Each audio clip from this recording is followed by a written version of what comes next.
जय श्री राम फ्रेंड। स्वागत है फ्रेंड आज के इस वीडियो में आपका। आज अपन सांची का स्तूप पाठ योजना का निर्माण करेंगे। तो चलिए बिना किसी देरी के शुरू करते हैं आज के इस वीडियो को। फ्रेंड सबसे पहले जो आपकी दैनिक पाठ योजना डायरी है उसके अंदर आगे बढ़ने से पहले मैं आपको बता दूं, अब तक आपने हमारे चैनल को सब्सक्राइब नहीं किया तो प्लीज़ चैनल को सब्सक्राइब कर लीजिए और घंटे वाले आइकन को ऑन कर लीजिए ताकि चैनल पर कोई भी वीडियो डले तो आपको अपडेट सबसे पहले प्राप्त हो सके। फ्रेंड जरूर चैनल को सब्सक्राइब करेगा और घंटे वाले आइकन को ऑन करेगा। फ्रेंड आप क्या करते हैं, चैनल वीडियो तो देख लेते हैं लेकिन चैनल को सब्सक्राइब नहीं करते, प्लीज़ आपसे नम्र निवेदन चैनल को सब्सक्राइब कर लीजिए और घंटे वाले आइकन को ऑन कर लीजिए।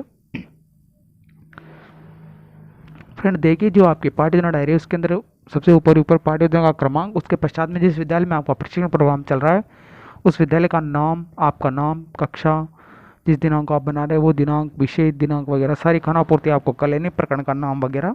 ये करने के पश्चात में आपको 2 कॉलम तैयार करने हैं, शिक्षण के उद्देश्य और अपेक्षित व्यवहारगत परिवर्तन।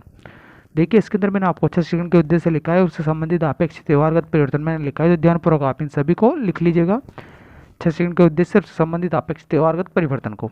फ्रेंड ये लिखने के पश्चात में जो आपकी जो नेक्स्ट हेडिंग आती है वो है शिक्षण के बिंदु। कौन कौन के शिक्षण के बिंदुओं के बारे में इस पाठ्य योजना के अंदर अपन अध्ययन करेंगे। तो पहला जैसे सांची का स्तूप का परिचय, सांची के स्तूप की विशेषताएं और सांची के स्तूप के विभिन्न भाग। इसके पश्चात में शिक्षण विधि होती है, व्याख्या विधि, प्रश्नोत्तर विधि और कथन विधि। सहायक सामग्री के अंदर चौक, डस्टला, पेट्रोल इत्यादि इसके अंतर्गत आ जाएगा। पूर्व ज्ञान में आप लिखेंगे विद्यार्थियों आज हम सांची के स्तूप के बारे में विस्तार पूर्वक या सामान्य जानकारी पूर्व में रखते हैं। नेक्स्ट हेडिंग आपकी निकल के आती है प्रस्तावना प्रश्न। फ्रेंड जो प्रस्तावना प्रश्न होता है इसके अंदर आपको 2 कॉलम तैयार कर लें, छात्र अध्यापक क्रिया, विद्यार्थी क्रिया। फ्रेंड मैं आपको बता दूं जो प्रस्तावना प्रश्न होता है इसके अंदर आपके द्वारा या छात्र अध्यापक अध्यापिका द्वारा बच्चों से प्रश्न किए जाते हैं और ये प्रश्न उनके द्वारा तार्किकता के क्रम में पूछे जाते हैं। कहने का मतलब है आपको एक प्रश्न को जो दूसरे प्रश्न से जोड़ते हुए आपको ये बच्चों से प्रश्न करने, जैसे सम्राट अशोक का जन्म किस देश में होता है, बच्चे होते हैं भारत में। भारत में किन किन धर्मों के लोग निवास करते हैं, बच्चे होते हैं हिंदू, मुस्लिम, ईसाई, जैन, सिख, बौद्ध। बौद्ध धर्म से संबंधित मौर्य शासक का क्या नाम, बच्चे होते हैं सम्राट अशोक। सम्राट अशोक सांची के में किसका निर्माण करता है, बच्चे होते हैं सांची के स्तूप का। सांची के स्तूप के बारे में आपके अंदर समस्यात्मक प्रश्न हो जाएगा। फ्रेंड इस प्रकार से आपको एक प्रश्न पूछने हैं और अंत के द्वारा आपके अंदर जो समस्यात्मक प्रश्न होगा वही आपका क्या हो जाएगा, प्रकरण हो जाएगा। इसके पश्चात में नेक्स्ट हेडिंग आती है आपकी प्रस्तुतिकरण। इसके अंदर आपको 5 कॉलम तैयार करें, शिक्षण के बिंदु, छात्र अध्यापक क्रिया, विद्यार्थी क्रिया, सहायक सामग्री, श्याम पट कार्य। ये कॉलम तैयार करने के पश्चात में जो शिक्षण बिंदु वाला कॉलम है इसके अंदर आपको पहला शिक्षण बिंदु लिखना है सांची के स्तूप का परिचय। तो सांची के स्तूप के परिचय संबंध देंगे, मैंने आपको विकासात्मक प्रश्न लिखा है। विद्यार्थी क्रिया वाले कॉलम के अंदर बच्चे उत्तर देंगे, छात्र अध्यापक क्रिया उसके अंदर आप संपूर्ण रूप से इसमें के अंदर समझाएंगे बच्चे को सांची के स्तूप के परिचय के बारे में, सांची का स्तूप कहाँ है, किस जिले में है। तो मैंने संपूर्ण जानकारी मैंने इसके अंदर लिखा है, तो ध्यानपूर्वक आप इसको लिख लीजिए।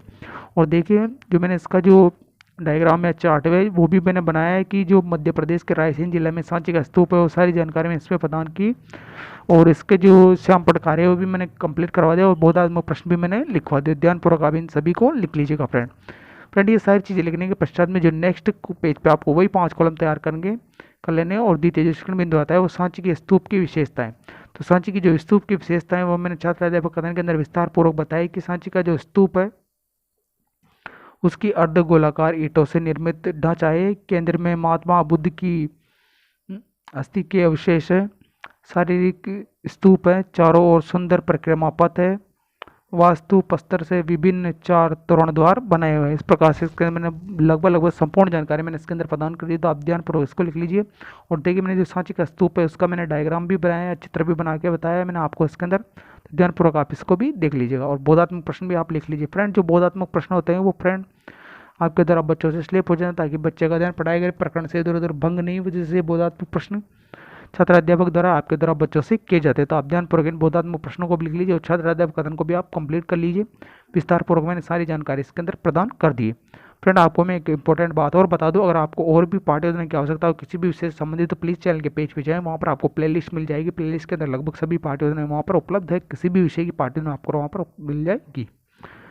अगले पेज पर फिर से वही नेक्स्ट कॉलम के अंदर शिक्षण बिंदु वाले कॉलम के अंदर नेक्स्ट शिक्षण बिंदु लिखना है सांची के स्तूप की विभिन्न भाग। तो सांची के जो स्तूप है उसके जो विभिन्न भाग है उन विभिन्न भागों के बारे में मैंने इसके अंदर बताया है। तो छात्र अध्यापक क्रिया वाले कॉलम को आप कर लीजिए, जिसके विभिन्न भाग जैसे वेदिका, वेदिका में स्तूप की रक्षा के लिए, मेथी चबूतरा जिस पर स्तूप आधारित है, अवधु अर्धगोलाकार भाग है, हर्मिका शिखर की अतिरिक्त रक्षा हेतु है, खंडित छंद को सहारा देने हेतु तोरण द्वार प्रवेश द्वार है, प्रक्रिमापद है, प्रक्रिमापद है, छत्र है, धार्मिक चिन्ह की प्रति है। इस प्रकार से इसके अंदर जो प्रमुख जो भाग है उन भावों के बारे में मैंने विस्तार पूर्वक इसके अंदर बता दिए और ध्यानपूर्वक मैंने छात्राध्याय कथन भी लिखा दिया है और शाम कार्य भी कंप्लीट करवा दिया है।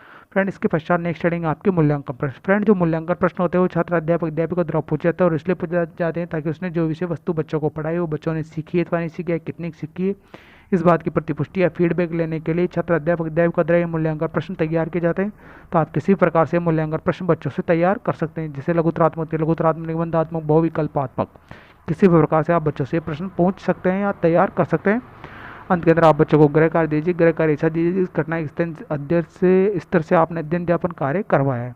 फ्रेंड इसी तरह के इंटरेस्टिंग वीडियो आपको चैनल पर मिलते रहेंगे, तो प्लीज़ चैनल को सब्सक्राइब कर लीजिए, घंटी वाला आइकन को ऑन कर लीजिए और ये वीडियो अगर आपको अच्छा लगता है तो प्लीज़ अपने मित्रों को जरूर शेयर करेगा, लाइक करेगा, सब्सक्राइब करेगा और इसी तरह की इंटरेस्टिंग वीडियो पाते रहने के लिए प्लीज़ चैनल को सब्सक्राइब कर लीजिए। अगर और भी पाठ्यक्रम की आवश्यकता है तो प्लीज़ चैनल के पेज पे जाएँ, वहाँ पर आपको प्लेलिस्ट के अंदर लगभग सभी हिंदी, इंग्लिश, विज्ञान, गणित सभी विषय की पाठ्यक्रम पर उपलब्ध हो जाएगी। Thanks for watching. जय हिंद, जय